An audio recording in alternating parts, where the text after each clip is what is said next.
Salutations and good morrow everyone, and welcome back to another grounded update video where today I'm going to be going through two different locations and how to get to them, as well as going through and showing you guys a couple hidden things in the game as well. So make sure you guys watch all the way to the end if you guys would like to see a way to get a key to a hidden chest in the game. So make sure you guys watch all the way to the end for that, as well as making sure that you guys are like, comment, and subscribe to the channel as well. But let's go in and let's talk about it. So before we go any further, you are going to need three things. You are going to need a bomb. So you're going to need a sprat burst or a brat burst. You're going to need one of those. You're going to need a tier 2 dagger, and you are going to need a tier 2 hammer. Why are you going to need these things? Well, I will explain as we go through. So first of all, let's start with where I am. I'm right over here by this leaning shovel. If you guys haven't been over to this area yet, it's one of the new biomes that are in the game, so you guys can come right over here. But the first thing you're going to do is run behind it. You will see that right here is a rock. Okay, I'm going to go ahead and put that bomb on right there so I can equip it. And you're going to see that this has a nice giant crack in it, and it says it's at a cracked rock and requires an explosive. What you're going to do is just go ahead and throw that right there onto the rock. It's going to blow up, destroying that rock and tipping over the entire shovel, which is a really cool game-changing event, or map-changing event in my opinion. The next thing you are going to do is run all the way to the top of it because it's cool and you can do that. All right, make sure you guys jump, and also it does help to have a dandelion tuft with you because if you fall off, I do not want you guys to die. It's very possible that you will. Now, couple things. If you run all the way to the top like I did, yes, you'll be able to see all around. But more importantly, if you try to jump down, you're going to get hurt. So I would suggest you guys go down to where the wood is on the handle and then jump to the banana. Okay, for some reason, I've noticed that jumping on the banana, I take less fall damage than if I didn't jump on the banana. But if you guys are over here, you guys probably have a couple perks by now. More perks in another video. But let's run over here and let's talk about what else you can do to get up on top of the picnic table. So the first thing you're going to want to do is run all the way to this end. You'll see that there's a couple black ants up here, a couple bees up here. Be warned, if you get too close to the bees get pretty upset, and then they will bee you right off of this place and more or less right off of the face of the planet. They don't really like you getting that close to their nest, so be careful. I think I said bee too many times there, but you're going to run over till you find this spork, because sporks are the master utensil, and you're going to run down here and you're going to jump onto this wooden plank. This is all the way at the back of the picnic table, by the way.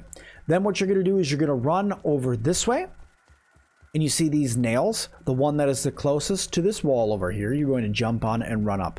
Be careful that you don't get caught right here, and jump up here. The next thing you're going to do is sit here and look in awe at this giant pencil because it's so awesome, as well as these giant books that are meant for you to go and play some D&D. If you look, there's some cool stuff right there. Actually, this is Minotaurs and Mirions or something like that. Mirions. So, really cool. But this is why you need the hammer. So let's talk about the hammer.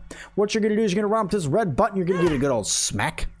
And that's going to cause that to fall. Now, that was a very large boom for your tiny little character. But what this does is it unlocks it so you're able to run all the way up here and jump up successfully onto the picnic table. This giant cooler does have a dual purpose as well. There is a raw science that's in that back corner as well. You can go and get that.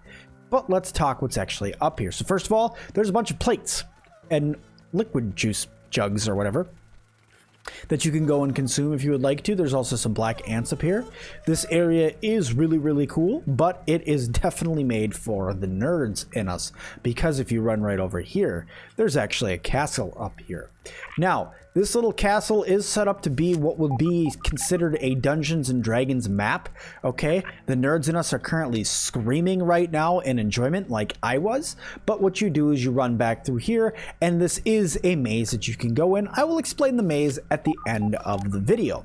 So, we're going to run back over this way. Now, in order to get over onto into the sandbox area, like I said, be very careful if you're going to go over there. I'm not kidding when I say serious caution. It's dangerous over there and you will die. So be careful. Bring the stuff to make a lean-to. All right, so running over here, you'll see that we found a field station. Inside of this field station, you can see stuff like, I don't know, a mac and bees that you can pick up that has a bunch of extra food for you to do, like fall defense, well fed, and it's a good meal for you. more on meals in another video. But let's go over here and let's talk this zip line. This zip line, as I have found, is the only way to get over here so far, and this is why you are going to need 12 silk rope. Did I mention that you're going to need silk rope in the video? Because yeah, you're going to need 12 silk rope. And what this will do is it'll make a zip line that'll go from here over to there, and it'll allow you to zip line across, and you'll end up right here. Boom. Then what you'll do is you will run over to this location that's right over there and work your way down. I, for the sake of the video, will step into the sand area to show you guys why you never come here and why it is so incredibly dangerous over here. So let's talk the first thing, the scorching heat that's over here. As soon as you get over here and you start walking down, you're going to start getting the sizzling effect. Obviously for me, because I'm playing in creative with bugs, it's not currently in the game, so I'm not going to be damaged. The other thing that is over here are lion ants. I literally watched a lion ant kill a wolf spider. I'm not kidding, they're dangerous. There's one right there. Now, these things will start attacking you as soon as you get into their area. Obviously, in creative with bugs, the bugs do not try to attack you. They're completely harmless to you, so you won't see them attacking you. But, like I said, be very careful. This area is extraordinarily dangerous and you will die very easily because those ant lines hit like a truck and the sizzling effect will burn you as long as you're not in a shadow. So, that is everything that has to do with those two locations. Now, for all of you who decided to watch all the way to the end, I will go ahead and give you guys a little bit of a tip on what you can do in order to get yourself your cool key in order to unlock a very special chest that is inside of that very special Dungeons and Dragons map that I was telling you guys about on top of the table. So the first thing you're going to do is you're going to run over to this pit that's right here, and you will notice that there is a tube here. This pipe has a hole in it. Go inside of the hole. So you go over here, go inside of the hole. Take a little bit of a right and walk over here. You will find another little puddle that leads down. Swim down under and to your left. You will find some like roots here, some soggy roots. This is why you need a spider fang dagger. You cut these roots out of the way whenever they want to get out of the way. If you could actually, there we go. We're getting them a little bit of a chop now.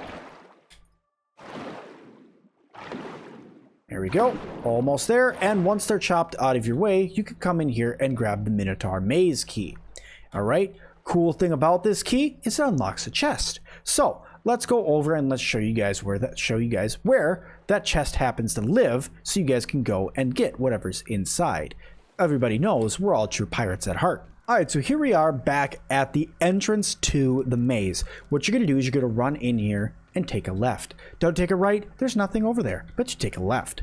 You want to run back through this way. Hey buddy, how you doing? Run over here and then go in this doorway. Wave at these two guys because there's one right there and one right there. How you doing? And then you want to go through this doorway and you will notice that there is now a chest right in front of you. It is a blue and green chest that is meant for you to find at the end of your dungeon. Open up your Minotaur Maze key and you will be awarded with two different things.